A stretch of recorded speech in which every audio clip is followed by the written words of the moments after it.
basic. It was right after the first Gulf War, and so one of my drill sergeants brought in pictures from the Gulf War. He was a Gulf War veteran. These weren't pictures that were on TV. These were pictures that he took, and yes, they were graphic. And I'll never forget. It was a picture of it was like a burnt out, not a bus, but like we'll say like a truck of some sort. But it had the charred out remains of the driver and his passenger, and you just saw those charred remains. Damn. And somebody made a joke about it. Instantly, he lost his mind. He lost his shit just instantly, and it was like, whoa. Yeah, I understand he was joking, maybe too dark, but you just lost your shit, bro. What's going on? You the drill sergeant. You supposed to stay cool, right? But then he explained, hey, that person died for their country. They just happened to be on the wrong side of it that day, right? And that stuck with me because it was like, damn, I ain't never think about that. Right. That was somebody who could have been just like me. That was, they just wanted the college money. They wanted to better their family, better themselves. You just picked the wrong side to join. Right. Got you. Yeah. So, I mean, I got tremendous respect for everybody who joined the military, whether you actually went in the field and did it, or and whether you just... Me likewise, because everybody doesn't get deployed. If this is the military, that's only the term, deployed. Yeah. It's a small number of people that get deployed, but it's even also in that small number, there's a number of people who get constantly redeployed because of their jobs. And like I said, there's certain things you weren't meant to see. If you grew up every day seeing death, murder, right, crime all the time, it's kind of hard to come back to civilization. Like to the point where I might as well go back because I don't even know this world no more. But it's important to know like your triggers because, just like a mnemonic device, I hear a song, just because I hear a song doesn't always mean that memory is a good memory that's going to come back. Right. It may trigger something that I've tried to suppress knowingly or unknowingly, but I heard that song and it's like, whoa, and now my mood has changed. Right. So and it triggers some, and it's like you said, something you try to suppress, but really you need to face it and figure out, how to deal with it. Know how to deal with it. Yeah. So that was my question. So you never got deployed? I got deployed with the United Nations. We went to if you look on the map and you see the island of Greece, there's a country just north of that called Macedonia. Okay. So yes, I've been deployed, but it was in a peacekeeping operation. Okay. And for anybody that's a history buff, you're probably too young to remember this, but Jesse Jackson was sent overseas to rescue 3 soldiers that were captured. I think it was 3 soldiers. Yeah, I don't know nothing about that. Okay. Those 3 soldiers were in the area where I was deployed to. And basically what it was, they got lost. They got captured by the enemy. Jesse Jackson went over, did some talking or whatever, and got those soldiers released and brought them back home. Did some politicking? Yeah. Gotcha. But that's actually where I was deployed. Okay. It was all deployments aren't shoot 'em up, bang, bang. That deployment, it was a 6-month deployment, 3 months or 30 days. You were up on top of a mountain observing. You may go on a patrol, you may walk, you may drive, or they may pick you up in a helicopter or whatever. Then you come back to that post. At the end of those 30 days, you come out of the mountain. Then it turns into a 9 to 5. It was so chilled and relaxed. After 5 o'clock, you can go downtown, go to a restaurant, go to a bar, go shopping, and just be back whenever, curfew was. So that deployment was just in case some go down. That deployment was for, it was during the same time the war in Bosnia took place. And so they were worried about a bunch of refugees coming to Macedonia from the north because, all that was going on. Gotcha. And so we were there just to, not necessarily show a force, but to just show that we were there. Okay. And to help out as needed. So you a big part of history with that one. Small part, but a part of history, yes. Okay. Got you, man. That's dope. Because I was going to ask you, as far as I'm not expecting you to, lay all your traumas out on the table. You know what I'm saying? Because a lot of shit you're going to take to your grave, which you got to respect. But at the same time, I'm like, if you did have like a lot of traumas Mm-hmm. during your trials and tribulations and everything, my question was, how did you cope when you came back, and how easy was it?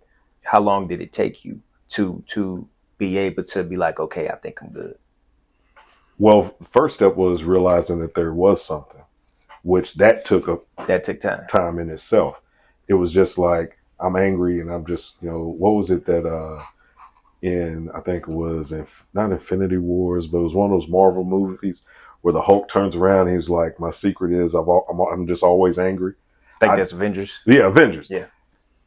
That was just my mantra. I'm always angry. I'm always on point. I'm always keeping my back to the wall, checking the exits, watching everybody come and go, making as soon as I get somewhere, okay, this is my plan. That's how you was wired. That was just, I'm just that way because I don't trust anybody.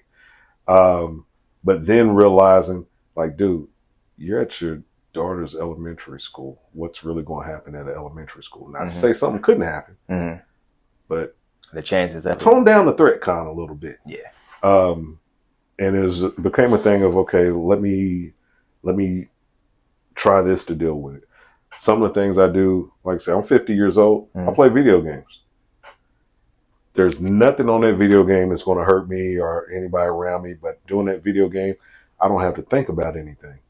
Right. My mind can just shut off, and it helps to calm you down. Yeah, decompress. And I apply that. I apply that with even anything. Just like work, married life, kids, school, whatever. Let me go over here, decompress. Let me go sit in the garage, listen to some music. Let me smoke a cigar. Let me just zone out and deal with it. And that's how I deal with it, because it calms me down, gets me back relaxed, realizing, dude, it ain't that serious. Right. So your triggers. So now you at the point to where what calms your triggers down, or you know how to deal with it head on. I know how to calm them down. I also know how to escalate them quickly. Blessing and a curse. They correspond with each other. Exactly. And for me, here's the funny thing, because in dealing with it, I was like, okay, I need to deal with this so I can calm it down.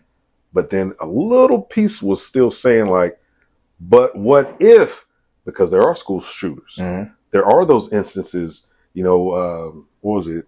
I want to say a couple of years ago here in Louisville, a guy went in, he tried to go into a church, but the church doors were locked, but he went to a Kroger's and shot people there. Dang. So there are instances where it does happen.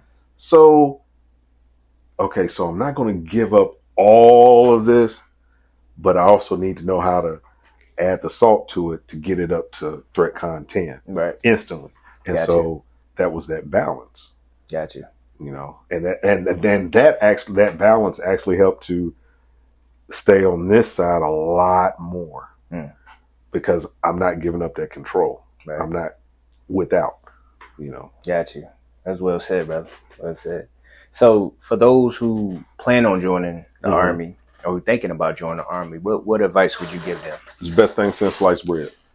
Only reason why, well, let me back up.